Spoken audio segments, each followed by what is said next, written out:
So, selamat berjumpa untuk sesi Google Meet berkenaan dengan bab 5 air dan larutan. So, ini adalah combination, cikgu combine kelas 2F dan 2A sebab waktu jadualnya adalah pada waktu yang sama. So, minta maaf kita mula lewat. So, kalau ikut slide cikgu ni ada lebih kurang 67 slide. Ada masalah tak dengan slide? Semua boleh tengok tak slide? Boleh. Boleh yo. Boleh, okey. Okey, beres. So, cikgu cuba rakam. Kalau line tersekat tu minta maaf lah, mungkin line di rumah cikgu ni ada masalah sikit. Okey, so kita tengok pada air dan larutan. Boleh juga rujuk buku teks dan juga buku modul awak lah. Kalau boleh cikgu nak cuba habiskan bab 5, penerangan bab 5 hari ni sekaligus supaya senang. Lepas ni kita buat latihan je. Okey, bab 5 air dan larutan. Ulangan semula lah. Ulangan semula berkaitan dengan air.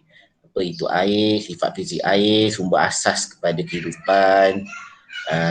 Sel-sel hidup memerlukan air untuk melakukan proses hidup. Contohnya sel awak lah.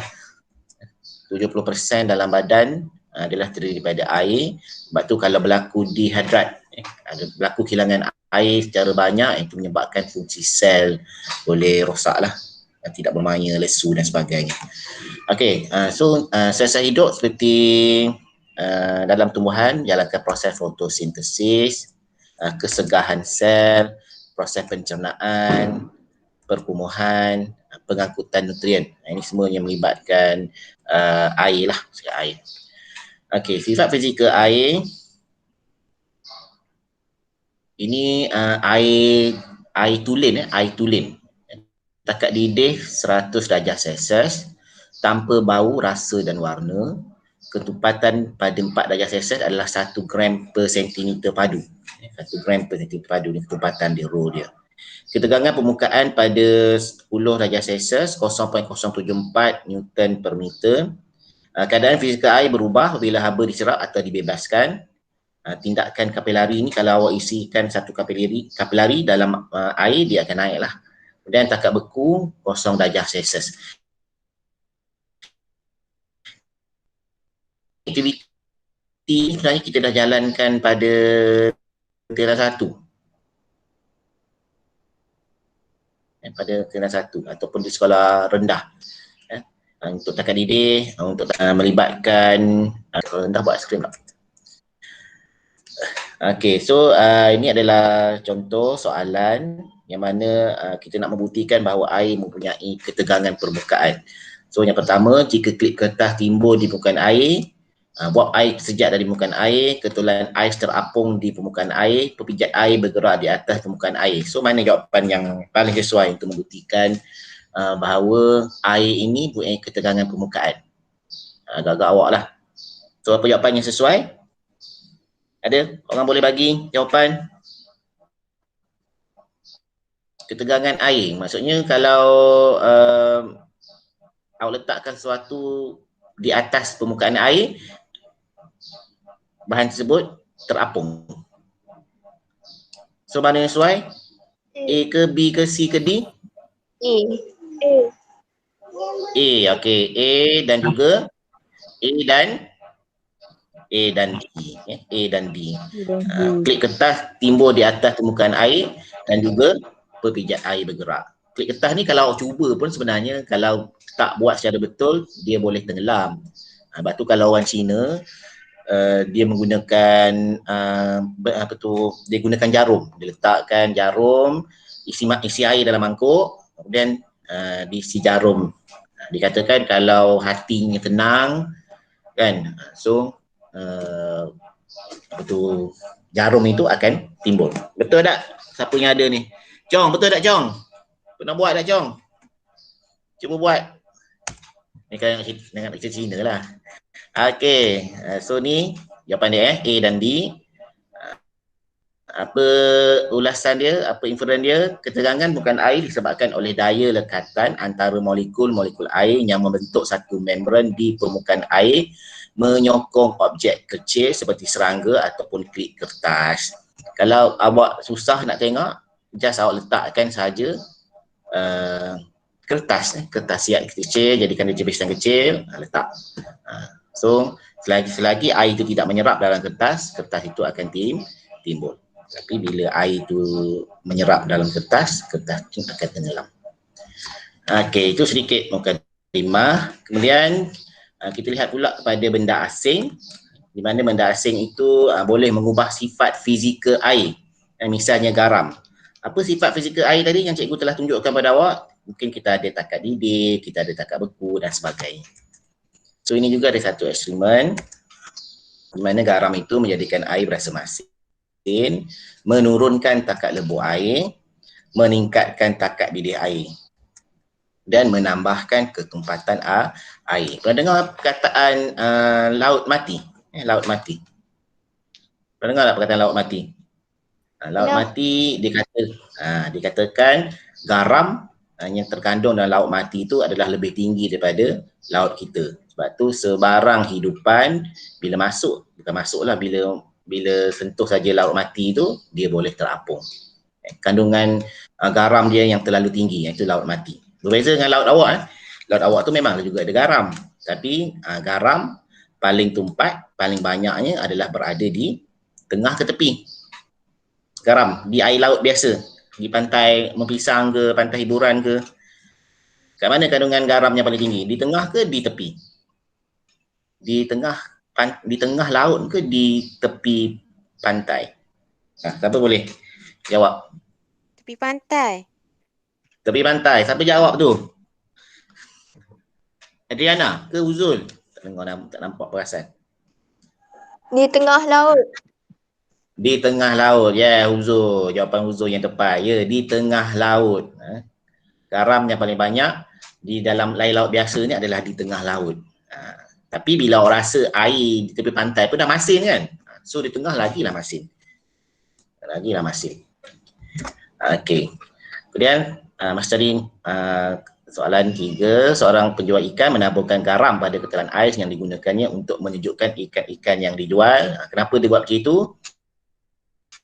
Ni ulasan dia, garam menurunkan takat lebur ais kepada kurang daripada 0 darjah Celsius.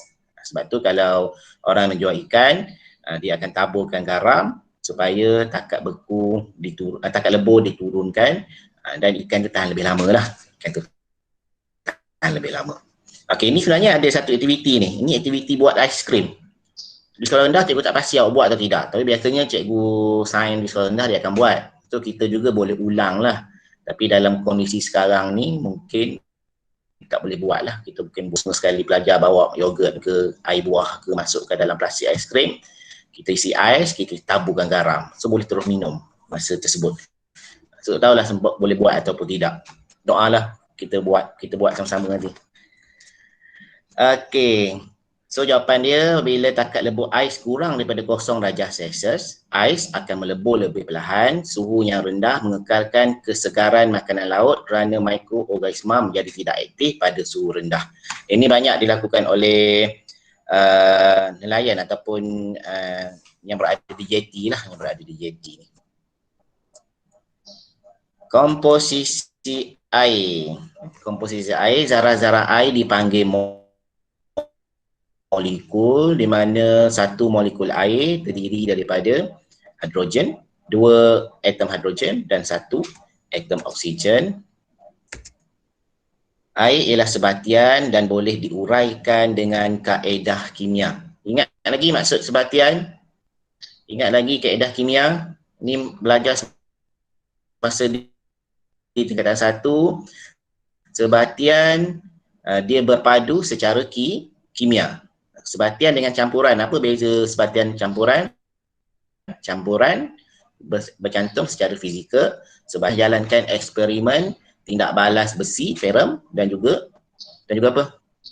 Apa yang kita panaskan masa di tingkatan 1. Eksperimen ni kita buat eksperimen 5. Kan, memisahkan campuran, kemudian kita lakukan pemanasan besi dan juga serbuk sulfur. Ingat lagi serbuk sulfur yang warna kuning tu?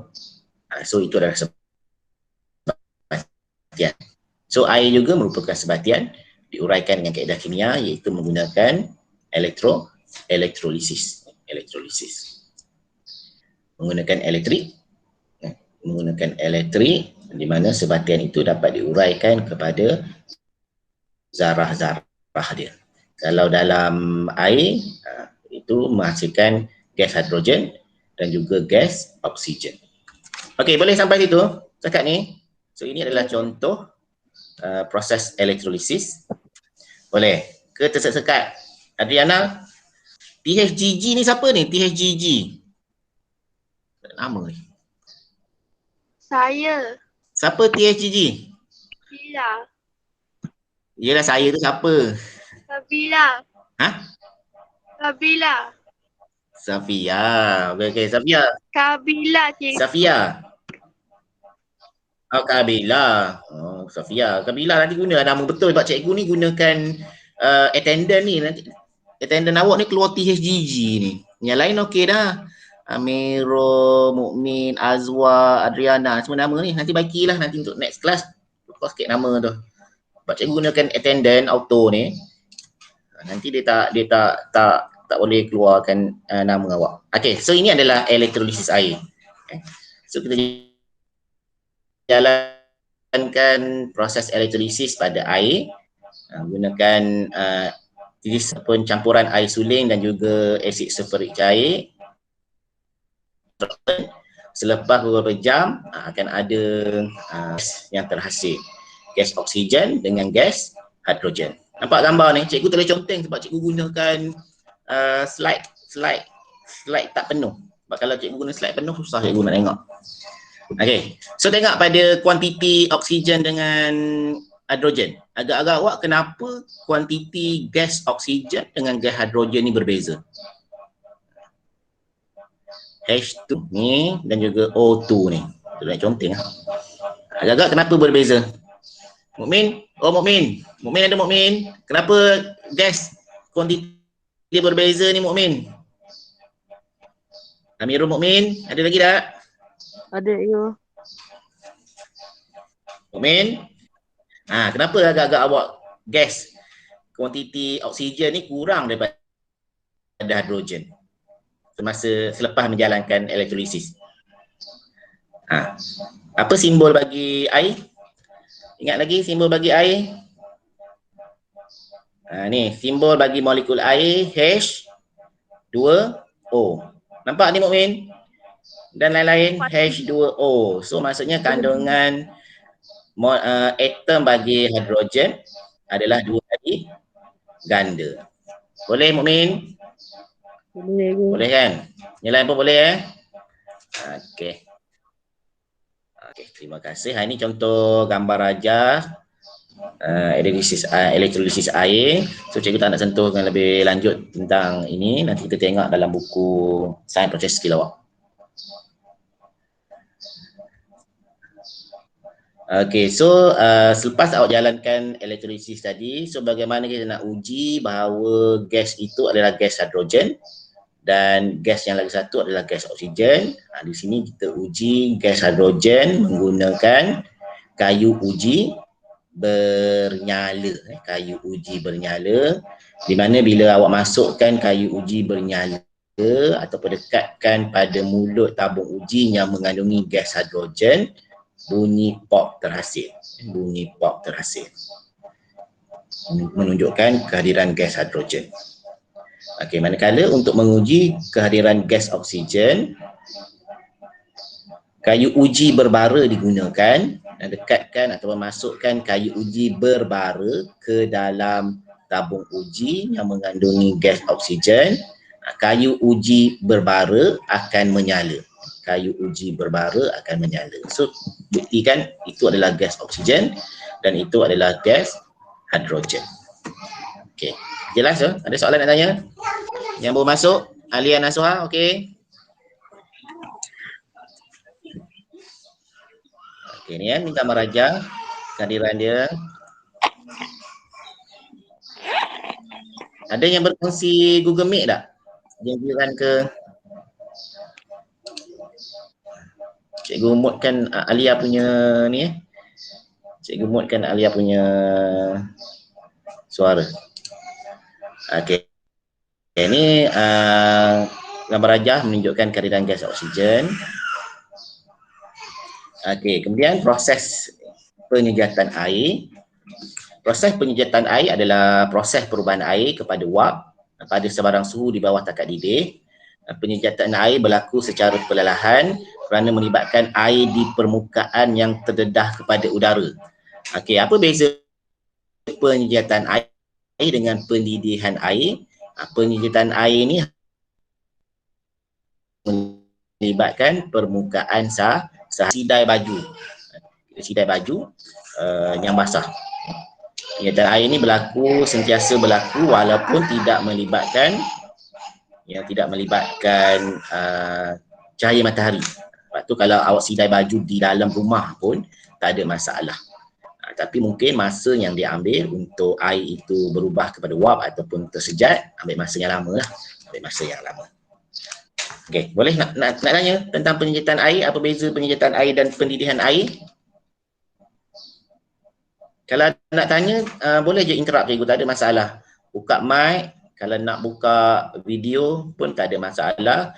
Tunjuk muka awak yang cantik ke, yang handsome ke, tanyalah, tak ada masalah. Ni muka cikgu pun ada kan. So jangan bagi cikgu bercakap dengan dinding. Okey, ada soalan nak tanya? Chong ada Chong? Kabila? Ada lagi Liana Masura? Tak ada. Okey. Ni ramai dah masuk ni. Tak ada. Siapa ni masuk? Adriana Akmal, Amirul Mukmin, Azwa, Alia Nasuha ada dah ni? Alia Nasuha? Okey. Ada. Okay, tak ada, dia teruskan lagi. Ada, okey, beres-beres. Okey, proses penyejatan air di mana molekul air tersejat dan berkumpul di atas permukaan air. Angin meniup molekul air ke tempat lain dan menghasilkan ruang kosong di atas permukaan air. So, lebih banyak molekul air bersedia untuk menyejat dari permukaan air untuk memenuhi ruang kosong itu. Konsep penyejatan air ni, kalau awak isi air dalam bekas ataupun dalam cawan pun tak ada masalah. Isi sikit dalam cawan, biarkan dia pada suhu bilik. Sebenarnya awak akan perasan air itu akan tersejat. Tapi mungkin dia ambil masa yang lama lah. Kalau air itu tiada molekul lain, so takkan ada zarah yang tertinggal. Tapi kalau awak biarkan mungkin air teh ataupun air kopi, lama kelamaan awak akan tengok ada zarah yang akan tertinggal. Boleh tak awak buat air suling di rumah? Macam mana cara buat air suling di rumah? Tahu tak cara dia? Air suling boleh buat sendiri kat rumah kalau nak gunakan air suling untuk eksperimen. Boleh isi air, ambil air mandian awak tu ataupun air paip awak tu, isikan dalam satu bekas, kemudian tutup bekas itu dengan plastik. Tutup dengan plastik. Okey, so letakkan pada cuaca panas, bawah matahari ataupun letakkan saja pada suhu bilik biasa. Awak akan tengok ada titisan air yang akan muncul pada plastik tersebut. Boleh ambil lah titisan air yang ada pada plastik tu, keluarkan. So itu adalah air suling. Tapi mungkin ambil masa yang lama lah. Sebab tu kalau di makmal tu kita ada satu mesin khas untuk membuat air suling. Dia beza air suling dengan air paip. Air paip awak tu sebenarnya boleh diminum saja. Air paip awak tu yang dalam tandas tu, yang pada sinki sebenarnya kalau tak dimasak pun boleh minum sebab dia ada mineral. Cuma sakit perut lah kot kalau perut awak tak sesuai, tak dimasak kan. Tapi sebenarnya boleh je minum. Sebab tu kalau orang Jepun ataupun sumber air dia daripada gunung, macam Jepun daripada gunung Fuji kan, sebenarnya diminum je air tu, dia tak masak pun. Tapi di Malaysia ni sebab sumber air kita adalah daripada sungai kan, rempangan tu. So sebab tu perlu diproses, perlu dimasak. Tapi sekarang ni banyak dah mesin-mesin yang mempunyai air yang bertapis. Kita ada Poway dan sebagainya. Tapi kalau tak ada air haus sangat boleh je minum air tu, tapi sakit perut sikit lah. Okey, faktor yang memenuhi kadar penyejatan air, kita ada kelembapan udara. Kalau pada waktu pagi ni kelembapan udara yang tinggi, mungkin lambat sikit lah proses penyejatan berlaku. Luas permukaan air, kalau luas permukaan air, jumlah luas permukaan air yang tinggi lebih cepat, lebih tinggi kadar penyejatan air. Kemudian gerakan udara ni maksudnya angin lah, angin. Kalau ada angin yang kuat ataupun angin yang perlahan pun dia mempengaruhi kadar penyejatan. Dan yang keempat, suhu persekitaran. Kalau suhu persekitaran yang tinggi, contohnya pada waktu tengah hari lagi cepat air itu tersejat. Lepas tu kalau mak-mak kita kan, mak-mak kita dia kejar waktu matahari naik, basuh baju. Okay, basuh baju cepat supaya bila suhu bila pada waktu tengah hari, baju tu pun dah kering. Tapi sekarang ni ramai dah tak mengejar waktu tu, kadang basuh waktu petang, kan maknanya sesuai lah. Kan kadang pagi bekerja, cikgu pun cikgu gunakan pengering, kan mesin pengering di rumah kan. Ambil masa lama jugalah. Kalau gunakan elektrik ni masa dia sejam lebih baru kering. Tapi kalau mesin yang kat luar tu 20 minit settle. Memang ni sesuai lah, zaman sekarang ni dah berbeza dengan zaman dulu. Okey. Kadar penyertaan air bertambah jika kelembapan udara rendah, suhu persekitaran tinggi, luas permukaan air yang terdedah besar dan gerakan udara laju. Ini kadar penyertaan air bertambah. Kelembapan udara rendah maksudnya kandungan air dalam udara. Contoh kalau kelembapan udara yang rendah pada waktu tengah hari, pada waktu petang. Kalau kelembapan udara tinggi pada waktu pagi. Maksudnya awak rasa masih ada lagi rasa-rasa sejuk kan.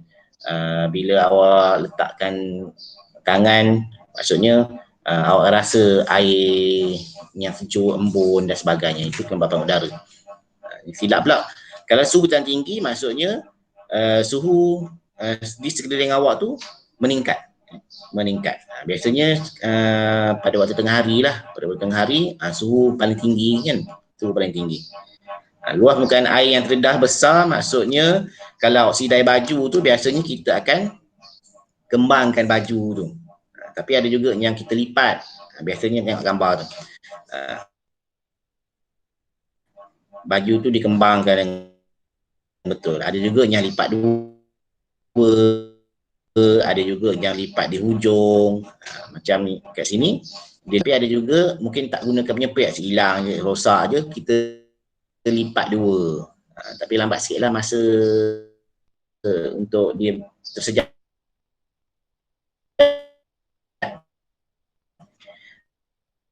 Gerakan udara laju maksudnya angin.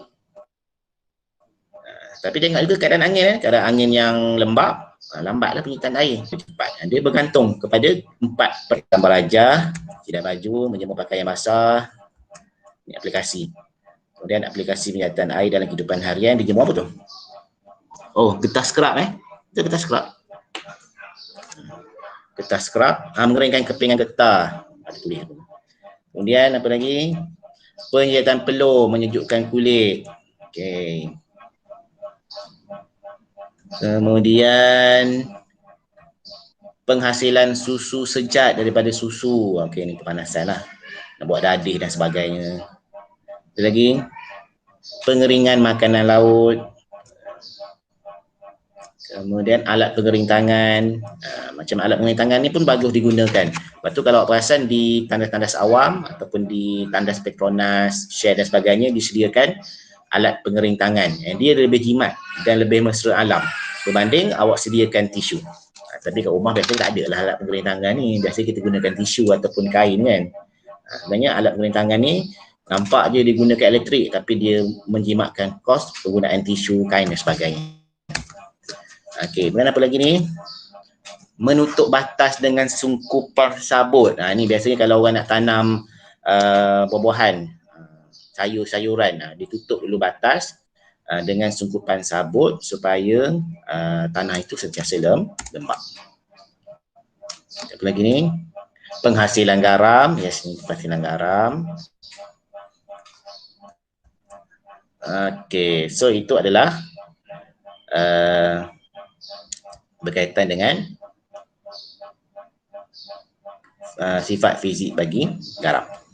Syafi angkat tangan. Kenapa Syafi? Mana Syafi? No Syafi dia. Soal tekan. Tekan. Kan nak tanya-tanyalah. Okey, so macam mana kita ni?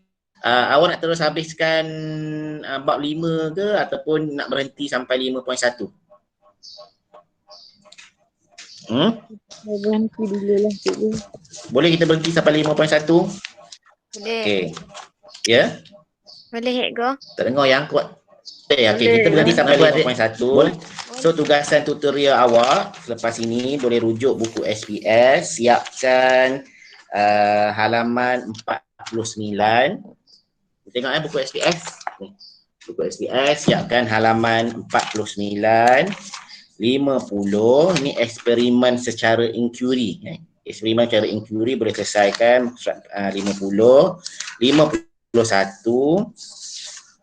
Kemudian surat 52, eksperimen inquiry juga. Kalau awak mampu buat di rumah, bolehlah jalankan benda tu. Kalau tak boleh, buatlah secara teori saja. Kemudian muka surat 53. Surat 53. So tugasan awak adalah lengkapkan buku SPS bermula muka surat 49 sehingga muka surat 53 untuk hari ini. So kalau ikutnya awak habis pukul 9.30. So kita mula lewat untuk persediaan tadi. So cikgu berhenti sampai 5.1. Eksperimen kalau sempat naik jadi cuti penggal nanti kita cuba jalankan eksperimen untuk bab 5.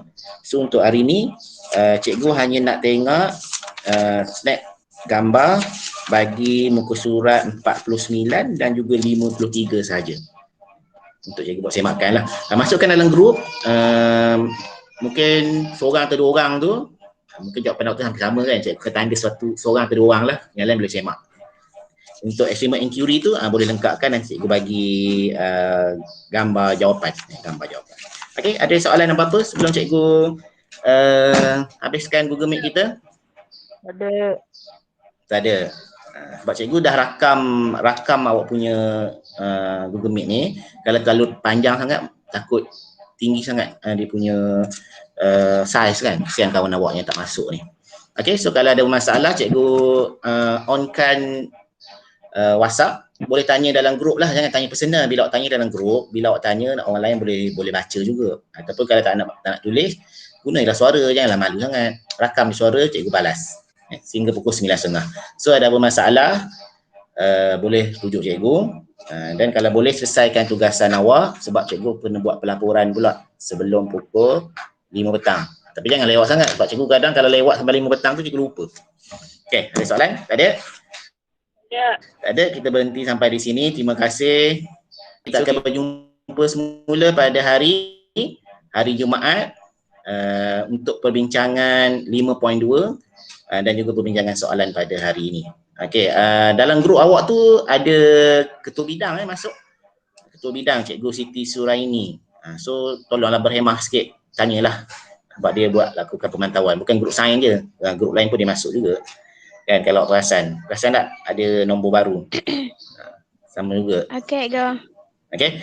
So kalau ada apa-apa, Okey. terima kasih semua. Kita jumpa pada hari Jumaat. Terima kasih. Terima kasih, go. Terima kasih. Terima kasih, go. Terima kasih. Sama.